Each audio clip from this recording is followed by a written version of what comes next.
હું અત્યારે હાલ મૂવી જોઈ રહ્યા વિરાજ ગેલાની સ્ટારર, બહુ મોટી સ્ટાર કાસ્ટ છે, મારે યાદ નથી કરવું, બટ હું મૂવી જોઈને આવ્યો, બધું ઓલરાઈટ છે, જેની અંદર કશું જ ઓલરાઈટ નથી. કેમ કે ભાઈ દેખો જયારે મૂવી ચાલુ થાય છે ત્યારે આપણને એવું લાગે છે ભાઈ વિરાજ ગેલાનીની ઉપર જે સ્ટોરી બતાવી રહ્યા છે આગળ જઈને મસ્ત ટર્ન લેશે, પણ એ સ્ટોરીની જોડે જોડે જેટલા પણ બીજી સ્ટોરીઓ ચાલી રહી છે એ જયારે મળે છે ત્યારે પણ એ વસ્તુ ફીલ નથી થતી કે આ ભાઈ મળ્યું, મજા આવી. ના, કોમેડી અને દરેક વસ્તુ સારી છે પણ ઓવર ધ ટોપ નહીં.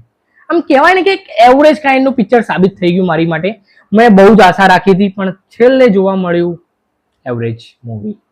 એટલે હું એટલું જ કહીશ, તમારે જો ટ્રાય કરવો હોય મૂવી તો એકવાર તમે જોઈ શકો છો, પણ મૂવીની જે લેન્થ છે એને ધ્યાનમાં રાખીને, અને એ જ લેન્થ તમને હેરાન કરશે એવું થોડું ઘણું તૈયાર રહીને તમે જોવા જાજો.